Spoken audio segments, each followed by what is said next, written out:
Welcome. In this video I'm going to be taking a look at this Kingston 32GB high-endurance microSD card. So if you find this video helpful and want to purchase one of these, I'll put a link to it in the description on Amazon, and if you use that link it helps me out a little bit and doesn't cost you anything extra. So this is my first Kingston microSD card, but I've used a lot of Kingston RAM over the years, going back probably 20 years. So I'm not new to the Kingston brand, but I am new to these SD cards. And this is a high-endurance card, so this would be ideal for applications like dash cams, security cameras, smartphones, applications where you're going to use a micro SD card and you're going to have lots of reads and writes. So this may not be as important for something like a digital camera where you take it out on the weekends and shoot some pictures. But like dash cams, security cameras, and smartphones you use every day, and you oftentimes use those for hours a day. So it doesn't show a whole lot in the back. It has a bunch of tiny type in a lot of different languages. It does have a mark to cut this.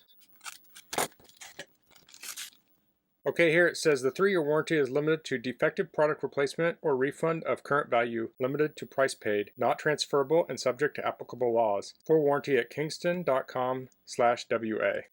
So here's the card. So this is 32 gigabytes. It has an A1 rating, and that is for applications. So this isn't going to be as fast as A2, but it should have pretty decent performance. That's for random reads and writes. Now, one thing this is missing that you'll find on a lot of other micro SD cards is the adapter to hook it up to SD. So I do have some adapters from some other brands here, and I will test to see if this works with those. I did read on the Amazon page that one of these wasn't compatible, so I'll see if that was just a fluke for someone or if I have trouble with it. So I'll be hooking this into my Transcend card reader. It's a USB 3.0 reader, and I'll be connecting this up to my early 2015 MacBook Pro. I'll be running some benchmarks on it there. So I do want to point out one note is that I have some other different brands of SD cards, and sometimes it's nice to buy different brands and different models of cards. So if you have them all together, you know which one is which. So if you're using this with a Raspberry Pi and you have RetroPie on it, you can know that the Kingston Endurance has the RetroPie build, and then you might have a SanDisk card that has something else on it. So it can be helpful to get different brands so you can differentiate between them. Of course, you can always write on them with a permanent marker too, but these are really small, so it can be hard to do that. Okay, so I'm going to switch over to the computer now and we'll get to testing this. Okay, so the first thing I'm going to do is stick this in a Samsung adapter. We'll see if that shows up on the desktop.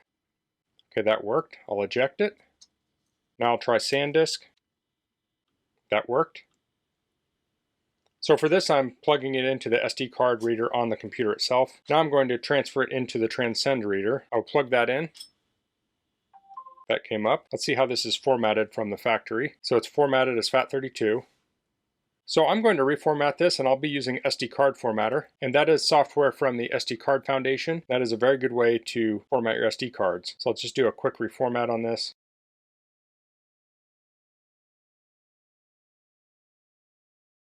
Okay, that's completed. Now you don't have to do that, but it can be good if you want to refresh your cards or clean them up, or if you're having trouble with your cards, you can run that utility on them, the SD card formatter software. So now I'll open up Blackmagic Speed Test. I'll choose the target, which will be the card.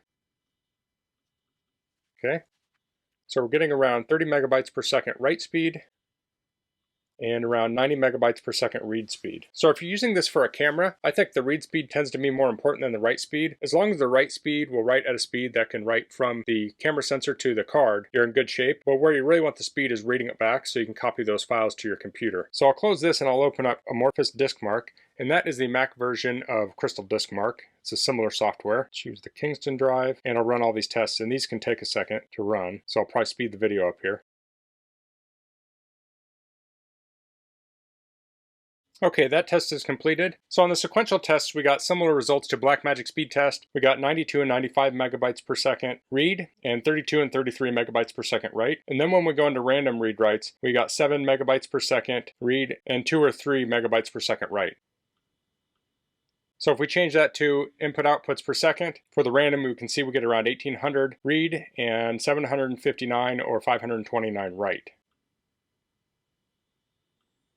So if this was an A2 card, you could expect these random reads and writes to be faster. So I think this is a good option if you're looking for a high endurance memory card. Like I said, I like to have different brands of cards so I can keep track of them a little bit better. Now if you need an SD card adapter, this is probably not the best option to have as your first card. You can get other cards that come with the adapter for free, but if you already have an adapter, then this could be a good option. So that's all I'm going to cover in this video. If you have any questions, please leave them in the comments. If you like this video, please click like. If you haven't subscribed to my channel, I'd appreciate if you could do that. And thanks for watching. Until next time, goodbye.